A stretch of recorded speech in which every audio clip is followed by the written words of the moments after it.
ወጥቼ ልጄን ላድን ስላልኩ ነው ጨርስልሻለሁ ቢለኝ አሁን የትም አይደለም አላቅም ምን እንደማወራው ሁሉ አሁን አላቅም ከምንም ማለት ያማላው ላይ በቃ ያማል እንደ አይነት ነገር ነው።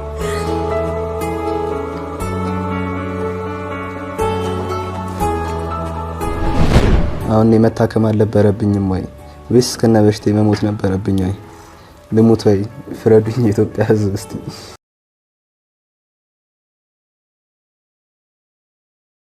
የአርቲስት ፍቃዱ ከበደ ልጅ አሁንም እጅግ በጣም በሚያሳዝን ሁኔታ ልብን በሚነካ ሁኔታ ልመናውን ተማጽኖውን ቀጥሏል። አባቴ እባክህ አሳክመኝ፣ እባክህ አግኘኝ፣ አግዘኝ ሲል ወደ አባቱ ተማጽኖውን እያሰማ ይገኛል። እንዲሁም ወደ ኢትዮጵያ ሕዝብ ማለት ነው። የልጁ ሕይወት አደጋ ላይ ወድቆ ባለበት በዚህ በጣም አስቸጋሪ በሆነ ጊዜ ላይ አርቲስት ፍቃዱ ከበደ ዝምታውን መርጧል። ይልቁኑ በጓደኛው በሰለሞን ቦጋለ ልጅ ሽምግልና ላይ ፍጹም ደስተኛ በሚመስል ሁኔታ ሲጨፍር ሲያስተናግድ በቃ ደስታውን የጓደኛውን ደስታ ሲጋራ ታይቷል። ለመሆኑ አርቲስት ፍቃዱ ከበደ ለምንድን ነው ልጁን በዚህ አግባብ ወይም በዚህ ርቀት ችላ ያለው? የምናየው ይሆናል። እንዴት ናችሁ የተከበራችሁና የተወደዳችሁ ቤተሰቦቼ? እኔ በጣም ደህና ነኝ። በያላችሁበት የዓለም አጥናፋት ሁላ ሰላማችሁ ይብዛልኝ ብያለሁኝ። እንግዲህ ዛሬ የምናየው የአርቲስት ፍቃዱ ከበደ ልጅ እጅግ በጣም ልብን የሚነካውን ተማጽኖንና አባቱ ደግሞ ለምን ዝምታውን መረጠ የምናይ ይሆናል። እንዳልኳችሁ እንግዲህ አርቲስት ፍቃዱ ከበደ ልጁ ከወራቶች በፊት ወር እንኳን አይሆነውም የዛሬ 15 ቀን አካባቢ አንድ ሚዲያ ላይ ቀርቦ ነበረ ማለት ነው።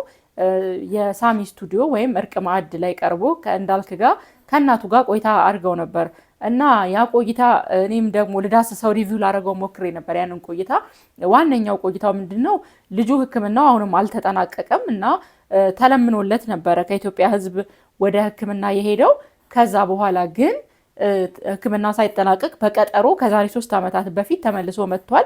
አሁን እንግዲህ የህመሙ ሁኔታ እየባሰበት አገርሽቶበታል እና ቀጠሮም ስለነበረው ወደ ዱባይ ሄዶ መታከም ይኖርበታል ማለት ነው። ነገር ግን አሁንም ሊታከም የሚያስፈልገው ገንዘብ ሊሟላለት አልቻለም እና በጣም ልብን የሚነካ ተማጽኖ እናቱም እንዲሁም ልጁም ደግሞ የአርቲስት ፍቃዱ ከበደ ልጅ እያስተላለፉ ይገኛሉ። በጣም በሚያሳዝን ሁኔታ የሚያስፈልገው ገንዘብ አልተሟላላቸውም። ሁለቱም ማለት እናትም ልጅም በጣም ያሳዝናሉ። የልጁ ሁኔታ ባለፈው ስቱዲዮ ሄዶ ነበር ኢንተርቪው ያደረገው። አሁን ግን ተኝቶ ቤት ውስጥ ማለት ነው በሚያሳዝን ሁኔታ በጣም የሚያሳዝን ልጅ ፊቱ ሁኔታው የሚያሳዝን ልጅ ተኝቷል ማለት ነው እና የእኛን የኢትዮጵያን ሕዝብ አጠቃላይ ተማጽኖ እያደረገ ነው። ሁላችንንም እገዛ የሚፈልግ ልጅ ነው ልጁ እና ከዛ ታሪክ ያው የቀጠለ ነገር አለ። ይሄ ታሪክ መጀመሪያም እግረኛው ሚዲያ ላይ ቀርባ ነበረ። እንግዲህ ይሄኛውን ቪዲዮ ልታዩ ትችላላችሁ። እዚህ ጋር ሊንክ ማደረግላችሁ የኔን ማለት ነው። እግረኛው ሚዲያ ላይ ከ3 ዓመት በፊት ስትቀርብ ፍቃዱ ከበደ እንግዲህ ለምንድን ነው ልጅን ይዘሽ የመጣሽው መለመኛ ለምን ታደርጋለሽ ብሏት እንደነበር ተናግራ ነበር ባለፈው እንዳልክ ከቀረበች ጊዜ ማለት ነው። አሁን ከዛ በኋላም እንግዲህ ጭራሽ ልታገኘው ጥረት አድርጋ ነበር። እንዳልክም ጋዜጠኛው ሊያገኘው ጥረት አድርጎ ነበር። ነገር ግን አርቲስት ፍቃዱ በጭራሽ ስልኩ አይነሳም፣ ስልኩን አይመልስም ብላለች። እናትየውም እንግዲህ ልጁ በጣም የሚያሳዝን የህመም ስሜት ውስጥ ነው የሚገኘው። ለምንድን ነው ይሄን ያህል በልጁ የጨከነው? በጣም ጥያቄ ውስጥ የሚከት ነገር ነው። አትፍረዱ ወይም ደግሞ ፍቃዱን የሚለውን ሳንሰማ የሚሉ በርካታ ሰዎች አሉ። ግን ለምን አልተናገርም? ምክንያቱም ኢንተርቪው ይሄኛው እንኳን ወር ሊሆነው ነው እንግዲህ 15 ቀን ምናምን ይሆናል እና ይሄን ሁሉ ጊዜ ድምፁን ያጠፋው ጭራሽ ሊገኝም አልፈለገም። ስልክ ሲደወልለትም አያነሳም። በተደጋጋሚ ሚዲያዎች ሄደው ሊያናግሩት ፈልገው ነበረ፣ ጭራሽ መልስ አይሰጥም። እና እንግዲህ ይሄንን በግልጽ የምናየው ነገር ምንድን ነው ልንል የምንችለው? አባቱ ልጁን ካረዳ እንግዲህ የኢትዮጵያ ሕዝብ እኮ ያው በደግነት እርስ በርስ በመተባበር የሚታወቅ ሕዝብ ነው። ግን አባትየው ግዴታ ያለበትን ሰው ነው አይደለ? ይሄ ልጅ ወልዶ ምንም ቢሆን በሱ ስም የሚጠራ ልጅ ነው እና ልጁን ማሳከም አለበት አባትየው። ማለት ይሄ ከእሷ ጋር ያለው ጸብ፣ አለመግባባቶች ሊኖሩ ይችላሉ። ወይም ደግሞ ይሄኛው ነገር አሁን አዲሱ ትዳሩ ላይ ችግር እያመጣበት ሊሆን ይችል ይሆናል፣ አናቅም። ግን ምንድነው እሱ ልጁ ግን ልጁ ነው፣ መታከም አለበት እና ይሄን ያክል ጭካኔ፣ ይሄን ያክል ልጅን መዝጋት ጭራሽ ስልክ አለማንሳት ከዛም በላይ ደግሞ እናትየው እንዳለችው ከሆነ ያስፈራሩኝ ነው ሰዎች ከባለፈው ኢንተርቪው በኋላ ማለት ነው እንዳልክ ጋር ካደረገችው ኢንተርቪው በኋላ በተደጋጋሚ ስልኮች ይደወሉላታል እና ጭራሽ በቃ ልጇ ፊት ልጇ እንግዲህ ህመምተኛ ነው እሱ ጋር ኔጌቲቭ ነገሮች መወራት የለባቸውም እናትየዋ አዝና መታየት የለባትም እንዳለችው ከሆነ ማንም የሚያግዛት ሰው የላትም እናትየውና በዛ ሁኔታ ውስጥ ሆኖ ጭራሽ ማስፈራራት ስልክ ምናምን ነገር እየደወሉ አንቺ ለምንድን ነው እሱ ልጁ መለመኛ የምታደርጊው ለምን አይበቃሽም ወይ ለምን እዚህ ጋር ምናምን እያሉ ጭራሽ በጣም እያስፈራሩኝ ነው ከዚህ በኋላ ሚዲያ ላይ የዞርሽ ከምትቀርቢ ከሆነ ለራስሽ ለህይወትሽ አስቢ እያሉ እያስፈራሩኝ ነው እንግዲህ እነዚህ የሚያስፈራሩ ሰዎች ሌላ ማንም አይደለም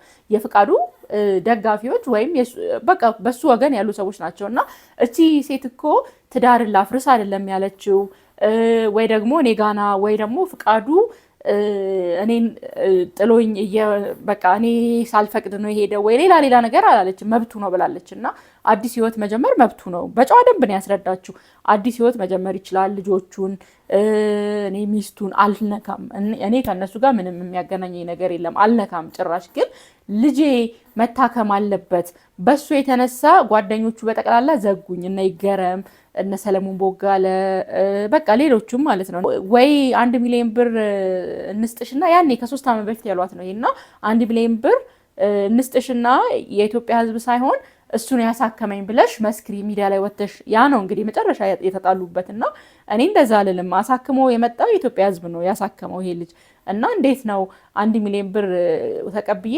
ያሳከመኝ አባቱ ነው ያሳከመው እምለው ብሏልና ይሄ የስራውን መበላሸት አሳስቦት ከሆነ ፍቃዱ የምትቀርቡት ሰዎች እውነት ንገሩት ማለት የስራው መበላሸት አሳስቦት ከሆነ ከሚዲያ የቀረው አሁንም ጭራሽ ይሄ የሚመጣው ነገር ስራውን ከዚህ በላይ ነው የሚያበላሸው ምክንያቱም ዝም ማለቱ መፍትሄ ነው ብሎ ካሰበ ዝም ማለቱ መፍትሄ አይደለም የጥበብ አድናቂዎች የሱ አድናቂዎች ይሆን እኛ አብዛኞቻችን ፍቃዱን እናደንቋለን በተለይ በመድረክ ስራው እኔ አሁን በጣም በመድረክ ስራዎች እጅግ በጣም ከመወዳቸውና ከማከብራቸው አርቲስቶች አንዱ ፍቃዱ ነውና እንደ ቤተሰብም የምናየው ሰዎች አለን ምክንያቱም ካለው ስራው ላይ ከሚያሳየው ተሰጦ የተነሳ ማለት ነውና አሁን መልስ እንፈልጋለን እኛም ምክንያቱም ለምንድን ነው ሚዲያ ላይ ወጥቶ ማያስረዳው እቺ ልጅ ደግሞ እቺ እናት እየተረዳ አይደለም ልጁና ልጁስ እንዳይረዳ የሱ ወገኖች ማስቆም አለበት እየደወሉ ለምንድን ነው የሚያስፈራሯት ምንድነው እሱ ጥቅሞች እቺ ሴት እኮ ልዘንጥበት አይደለም ያለችው ወይ እኔ እንደዚህ ልብላ ልጠጣ አይደለም ልጄን ላሳክም ነው አይደል ያለችው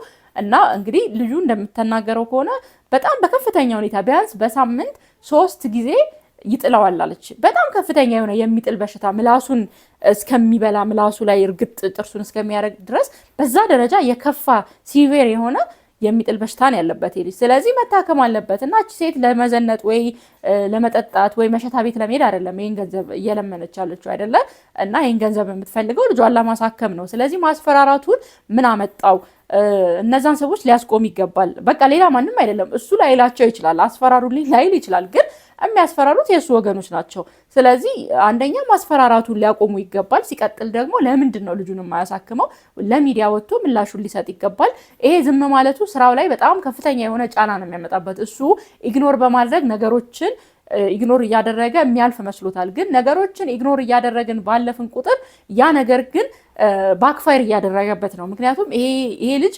ባለፈው በቀረበ ሰዓት ላይ እገዛ አግኝቶ እሱ ሆኑ ጓደኞቹ ተሰባስበው የሆነ ነገር ማድረግ የሚችሉትን ማድረግ ይችላሉ አቅም አላቸው እርግጠኛ ነኝ ወደ ኢትዮጵያ ህዝብ ራሱ ላይ መጣ ይችላል ይሄ ነገር ማለት ነው ከተባበሩ እዛ ጋር ያሉት ሰዎችና እነሱን አንድ ላይ አሰባስበው ማድረግ ቢችል ኖሮ ወይ ለሚዲያው ምላሽ መስጠት ቢችል ኖሮ ጉዳዮች ተካረው አሁን የደረሰበት ደረጃ አይደርስም ስለዚህ ዝምታው ይብቃ መልስ መስጠት አለበት ሌላ አይደለም ልጁን በቃ ያሳክመው ነው ይሄ ልጅ መኖር አለበት ህፃን ልጅ ነው በጣም በቃ ብዙ ተስፋ ያለው ሞዴሊንግ እየተማረ ያለ በጣም ያወራቸው ቃላቶቹ ካንደበቱ የሚወጡት በጣም የሚያሳዝን ልጅ ነውና ይሄ ጭካኔ ለምን አስፈለገ ተመልሶ እኮ ልጅ እኮ አንተ ቤት ልግባ ወይ ደግሞ አባቴ ነህና አብረን ኑር አይደለም እያለ ያለው በቃ አሳክመኝ ነው እያለ ያለውና ይሄ ልጅ የጠየቀው ጥያቄ ፍትሃዊ ነው በቃ መጠየቅ ያለበት ምላሽ ሊያገኝ የሚገባ ስለ ጤናው እጅግ በጣም አሳሳቢ አባትየው ደግሞ ይሄ 16 ዓመት ልጅ ነው ልጁ 16 17 እና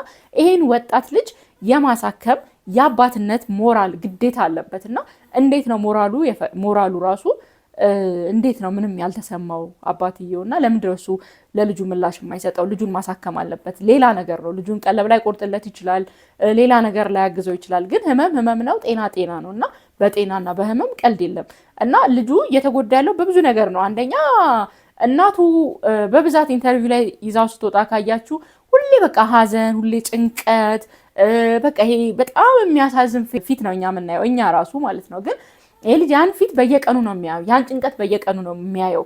ሰዎች ሲደውሉላት ከኢንተርቪው በኋላ በርካታ ሰዎች የደወሉላት በቃ በጣም እየሰደቧት እንደሆነ፣ ዛቻ፣ ማስፈራሪያ እያደረሱባት እንደሆነ ተናግራለች። እና ይሄ ራሱ ለልጁ ከባድ የሆነ የጤና እክል ነው የሚያመጣበት። ሲቀጥል ደግሞ አባትየው ደግሞ ኢግኖር ሲያደርገው ሌላ ያለመፈለግ የመረሳት ስሜት ይሰማዋል። ሲቀጥል ደግሞ ትክክለኛ ህመሙ አለ እና ህመሙ በራሱ ሳይኮሎጂካል ትሪትመንት የሚፈልግ ይሄ እንክብካቤን የሚፈልግ በቃ ልጄ አይዞ እንደ እንቁላል ሊያዝ የሚገባ ነው። ታውቁታላችሁ የህመሙን አይነት የሚጥል በሽታ ምን ያክል እንክብካቤ እንደሚፈልግ እና ይሄ ልጅ ያንን ሁሉ ነገር እያገኘ አይደለም እና በዚህ በወጣትነት በልጅነት እድሜው ሰፈር እያደረገ ነው። ጉዳዩ ስለ ሴትይቷ ወይም ደግሞ ስለ እሱ እናት እና ስለ ፍቃዱ አይደለም። ጉዳዩ ስለዚህ ህፃን ልጅ ነው እና ይሄ ልጅ ሕክምና ሊያገኝ ይገባል። ይሄ ልጅ ሊደረስለት ይገባል እና የኢትዮጵያ ህዝብ እንደ መልካምነቱ እንደ በጎ ሀሳቢነቱ የራሱን ድርሻ ያበረክታል።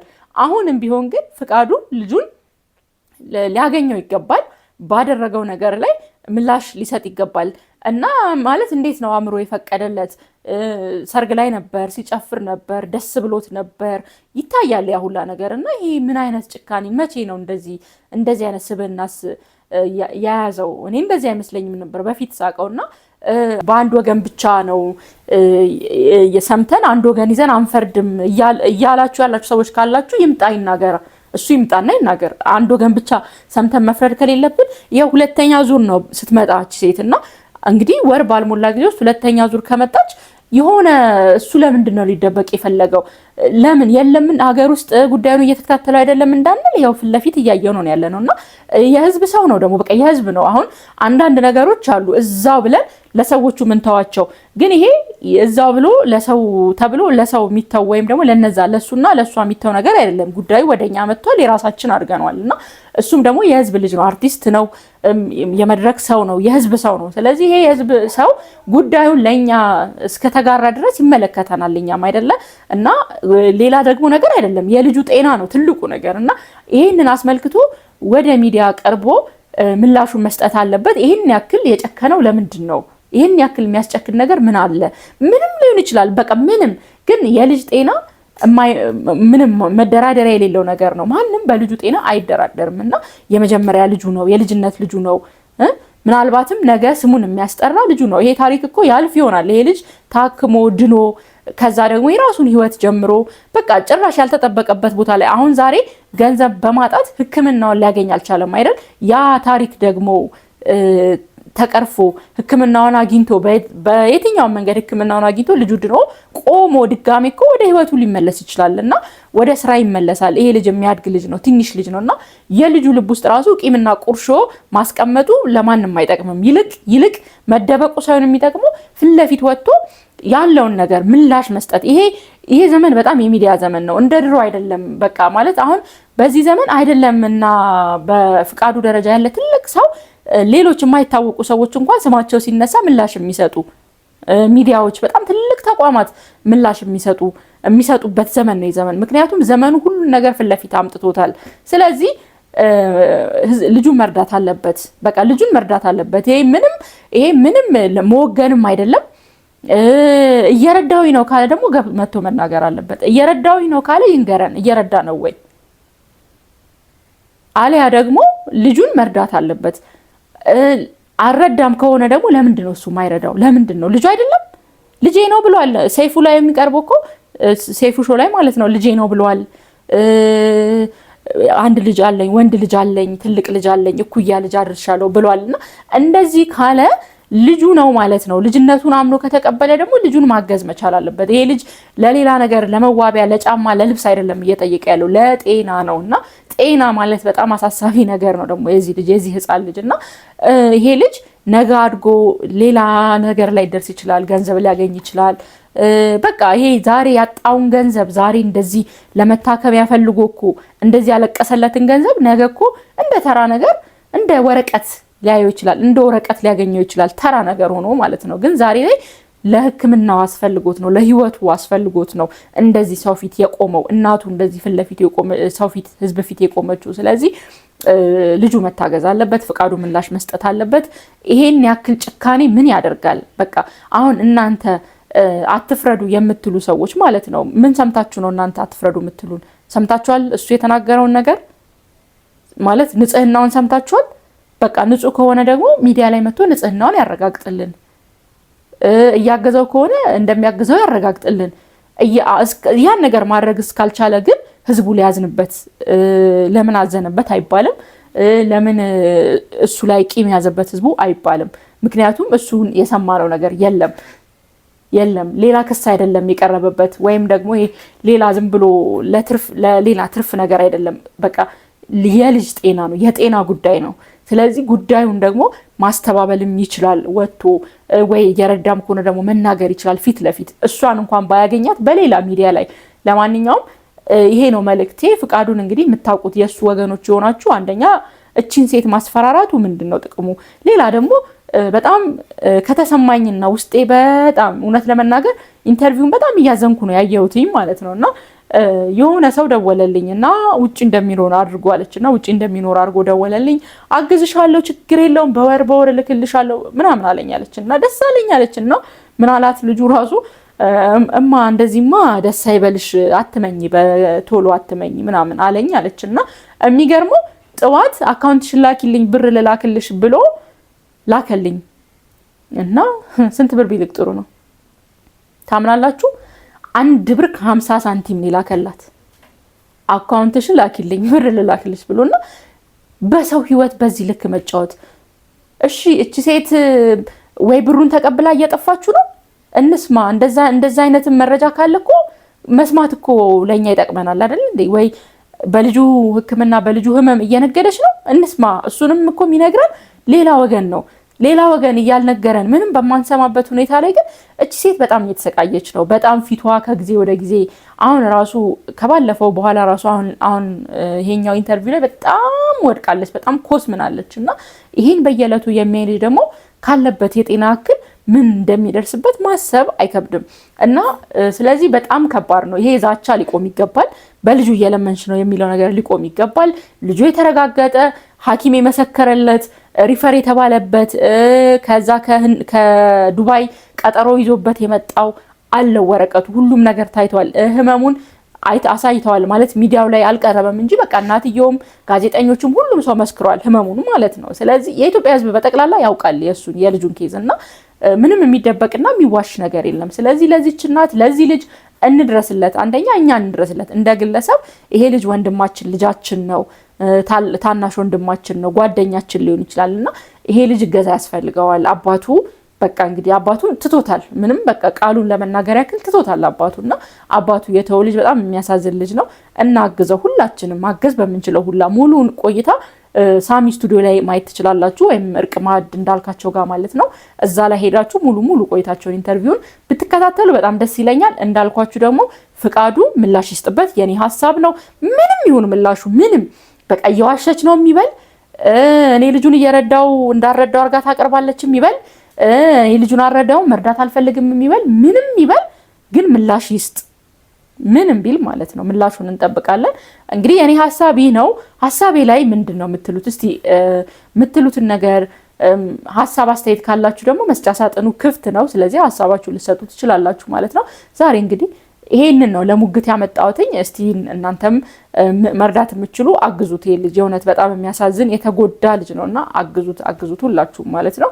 እንግዲህ ቤቢ ነው የሚሉት ያው የቤት ስሙ ነው እና ቤቢም እንግዲህ ዱባይ ሄዶ ሕክምናውን አድርጎ በጤና በሰላም እንደሚመለስ ሙሉ ተስፋ አለኝ። ሙሉ ጤንነትን እመኝለታለሁ ማለት ነው። አብራችሁኝ ስለሆናችሁ እጅግ አመሰግናለሁ። ለቻናሌ አዲስ የሆናችሁ ሁሉ ሰብስክራይብ የምትለውን በተን በመጫን ቤተሰብነታችሁን አረጋግጡ። የኛ እይታ ነው። መልካም ጊዜ። ሌላ ቀን እንገናኛለን። ለማንኛውም ሁላችንም ቸር እንሁን። ቸር ይግጠመን። ቻው ቻው።